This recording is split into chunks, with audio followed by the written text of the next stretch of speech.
Welcome back to your winning ways, Brooke Henderson. Win number 10. It's here in LA.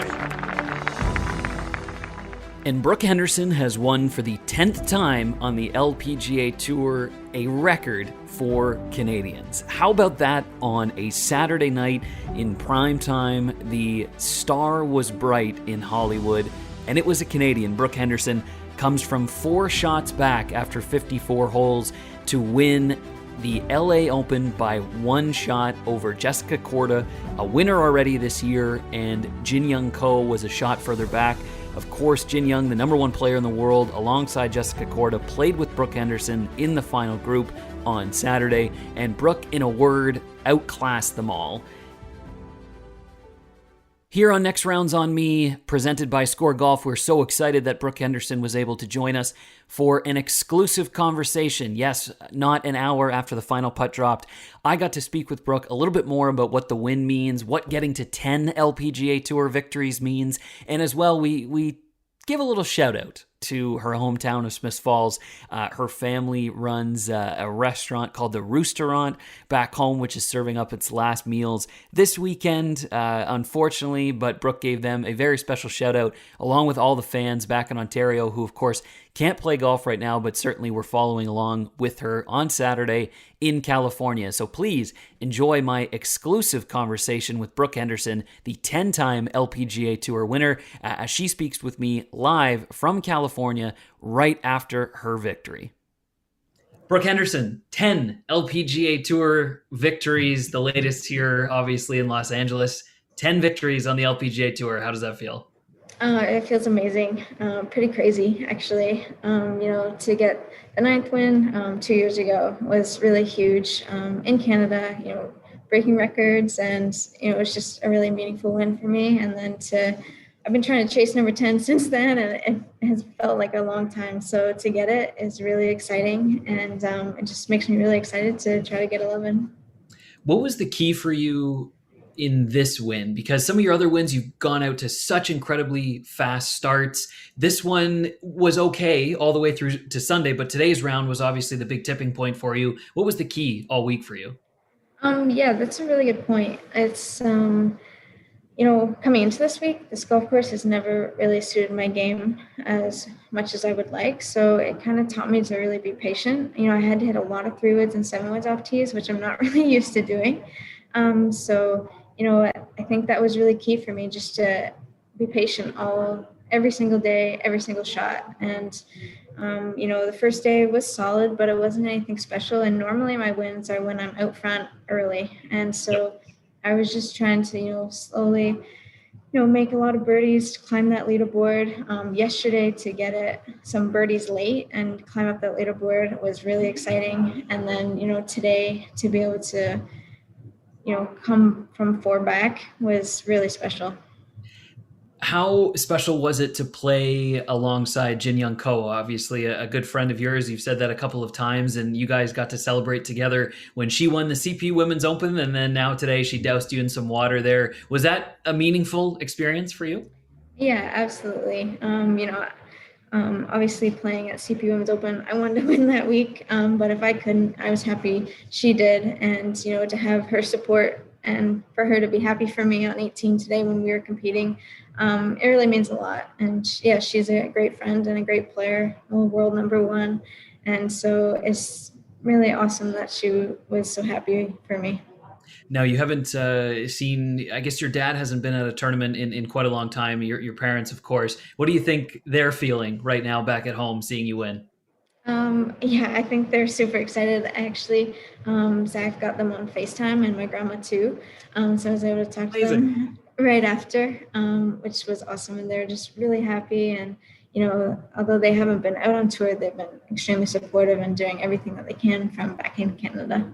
Shout out the Roosterant. I think they're having their last service either tonight or tomorrow. Is that correct? I think, this weekend is it. So we're definitely going to miss that place. It's been really special to our families, and it was great food.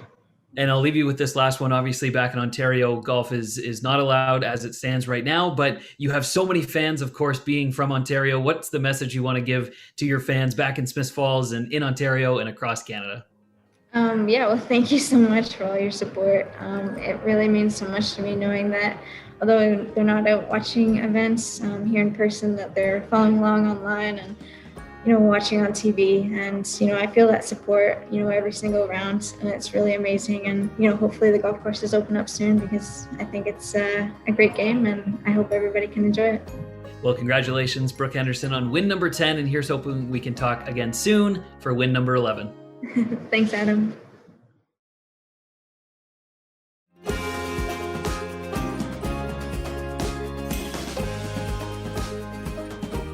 All right, well, Jason, Brooke Henderson, 10 LPGA Tour victories, including the latest here in California on Saturday. Started the day 4 shots back, ends up winning the tournament by 1. What did you make of Brooke Henderson's 10th LPGA Tour win? Well, it was phenomenal. It was a fantastic performance by her to be in the final group with not only Jessica Korda, who is a very accomplished player and one of the bigger names on the LPGA Tour, but also with Jin Young Ko, the world number 1, trailing Korda by 4, trailing Ko by 3, and then completely outclassed both of those players. Brooke shoots 67, they both shoot 72. She beats them both by 5. In the end, it was actually a little bit closer than the play told. You know what I mean? The late bogey by Henderson and the birdie by Korda on 18. She goes in, trailing by 4 shots, and it's got a really tough task to overcome that. And she just played wonderful golf. And, afterwards, both of her playing competitors, and you could tell watching it, their body language was just such that they knew they didn't have it. And Brooke looked very confident. She looked very sure of herself. Both Korda and Ko afterwards almost kind of threw up their hands and said, I didn't have it. I couldn't figure out the wind. Ko was dealing with an injury and didn't practice a lot. But I just thought it was a marvelous performance by Brooke overall to be in that setting, to be trailing going in, and then just be dominant all day long. And it was really a statement victory after not winning for, almost 2 years. And the interesting point about her playing competitors, I mean, there was starting the day 4 shots back. You still have to hit the shots. You still have to make the putts, which is, something that Brooke has admittedly struggled with over the last little while. But those short game shots of hers, I mean, obviously the turning point on 12, pitching in, sometimes the breaks just have to go your way as well when you win. It's not just about executing better than anybody. It's also getting the lucky bounces as well. Not to say that pitch on 12 was luck, but there was maybe a little bit of luck in there. Let's be honest. There was some luck involved in that. I mean, I think anytime you chip in or pitch in from that distance, there's some luck. I mean, lots of times you chip in from 15 feet and it's just pure skill. You read the green right and you performed it perfectly. There was some luck involved in that. Probably would have run out 5-6 feet past the hole. But the chip on 18 at the time didn't seem like it was going to be that big of a deal. But then hold on a sec, Jessica Korda makes birdie. As we said, Brooke had made the bogey on the 71st hole, 3-putting. As Judy Rankin said on the telecast, I mean, she could go out there on Tuesday with a bucket of balls by herself and not get it closer to the hole she did. So in addition to being the superior player in a group that included 2 other superstars, what I really took away from her win was those 2 shots in particular. Because watching her over the years, I mean, I think you would agree, the weakest part of her game has always been sort of from 30 yards and in from the hole, whether that's chipping or pitching or whether that's putting. That's the thing that's held her back. She's a phenomenal driver of the ball. She's a great ball striker. Her aggression is fantastic. Her attitude is fantastic. But sometimes she struggles with the putter. It's streaky, and sometimes she doesn't seem to have all the shots around the green. That shot on 18, man, is as good as you can get. I mean, the hand she showed there, the technique she showed there, under the pressure that she was under, that to me was the most impressive shot I've seen her play in a really long time. And that's saying something given what she's done in her career. But I thought that was really good. And then her putting, I mean, and I know I wanted to ask you about it because, she's worked really hard on that. She's changed her grip. So maybe you can just kind of go into a little bit about all the work she's done in her putting and why she made the change and how that's paid off for her. Yeah, I mean, she continues to work with her dad as her coach on everything, and of course, Brittany has kind of stepped into a bit of a coaching role since Dave, her father, hasn't been able to travel to tournaments. He's back at home, and what they've done is kind of twofold. The first thing is that they went back to doing some aim point stuff, which is what Brooke was doing in 2016 when she won twice, including winning a major. So clearly, Brittany has been a full-time caddy now for a number of years, but obviously comes from a pretty significant playing background as well. So they're just still trying to figure out what works and what doesn't. But they've gone back to this aim point reading methodology a little bit. And then she started to go left hand low from 10 feet and in. So that provided her a little bit more stability, she said, a little bit more firmness in the stroke, a little bit more confidence. So they've switched up some grips. It continues to be a work in progress, she said. But, she admitted afterwards that this week she definitely felt a lot more comfortable. And in the third round, she only needed 26 putts. And to your point, I mean, she'd be the first to admit that the putting is the thing that she is continuing to work on more than anything else. I think she's 100th or something on putting average on the tour. But when you see her roll in, mid 20s putts versus low 30s putts, all of a sudden, she shoots 66 and she's screaming up the leaderboard. So you're right. It's kind of interesting to pick on a specific thing when the girl has 10 LPGA Tour victories, more than anybody in the history of this game in this country.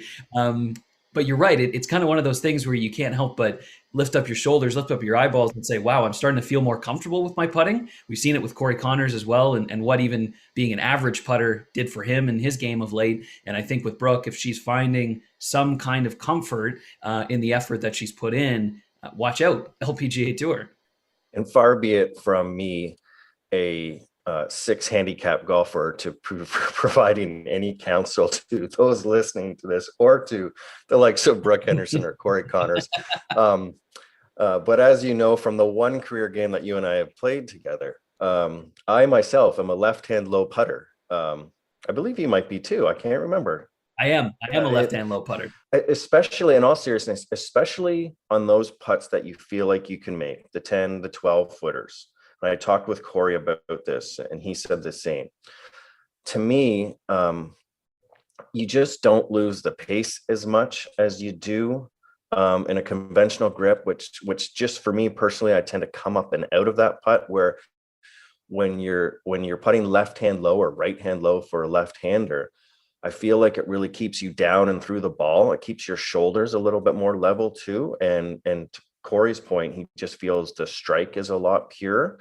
And we've seen Ricky Fowler do that before, where he putts conventionally when he's trying to leg it, and then when he thinks he can make it at a time there, he switched to left-hand low. So I think it's great that Brooke is experimenting. I'm not sure why she went away from the aim point method if that was so successful for her in 2016, but I'm glad that she's back to it.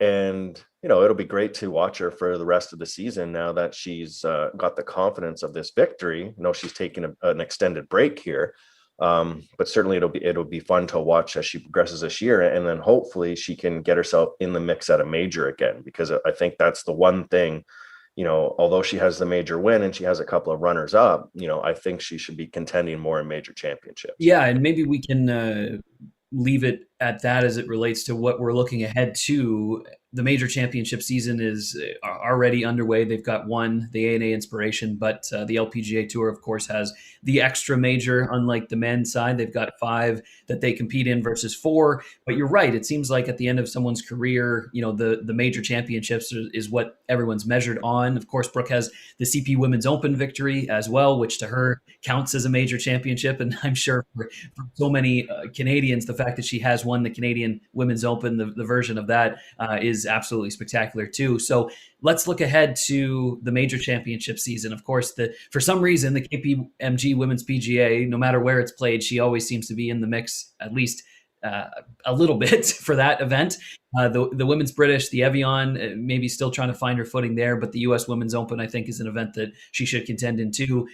Is there something that you think she needs to not so much work on, but what is it that maybe she needs to wrap her head around to try to take it across the finish line at a major championship? I just think she needs to get off to better starts. Listen, we're not here to pick on Brooke Henderson, and we can talk about how She could be a more consistent putter, and she could have more shots around the green and all of that. But I mean, her record speaks for itself. She's an incredibly successful young woman, only 23 years old. But I did speak to Judy Rankin at length for an interview for ScoreGolf magazine. And I asked her, her thoughts on Brooke. And of course, she said, the first time she met Brooke, she was just blown away by how nice she is, how polite she is, but also how talented she is and some of the shots that she would pull off. But Judy Rankin, who's been around the game a long time, said, she's got to get off to better start. She's got a habit of sort of backdooring a top 10, and that's great. But if she just would have shot like 69 instead of 72 in the first round, she'd be right there on Sunday. So, I mean, that's a tough thing to do at majors, because oftentimes you're playing a course that you're not super familiar with. And she's obviously still young. And look, Brittany, who's a very accomplished caddy, I mean, is still kind of relatively young in that respect too.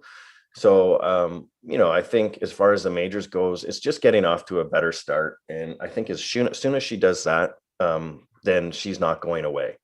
She always kind of gets better as the week goes on, I find. So just get off to that good start, and then she's going to be in the mix right through to the end.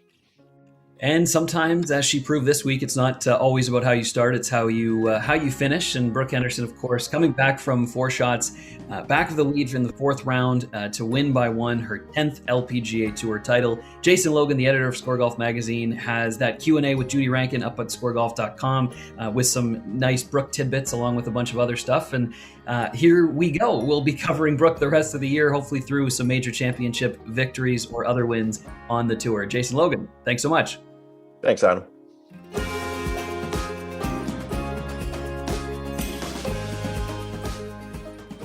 Thanks so much for listening to this bonus podcast of Next Rounds on Me presented by ScoreGolf. Hopefully we'll get to be doing more of these as the year goes on, as more Canadians find the winner's circle. Big thanks to Brooke Henderson, who joined me for an exclusive conversation right after her victory. Brooke's going to take the next 3 weeks off from the LPGA Tour, but she'll be back in late May in Virginia. And then, of course, we've got the major championship season right around the corner. Stay tuned for the regular episode of Next Rounds on Me presented by ScoreGolf coming out later this week, where I speak with Adam Hadwin for a really, really insightful and interesting interview as well. Congratulations to Brooke Henderson, a 10-time LPGA Tour winner.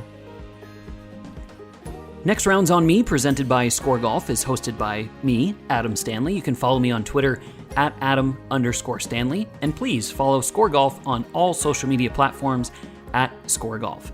Next Rounds on Me, presented by ScoreGolf's technical producer is Justin Naro. Its executive producer is Ryan Adam. Next Rounds on Me, presented by ScoreGolf, is supported by the Toronto Star and Golf Town. Visit thestar.com/podcast or scoregolf.com to learn more.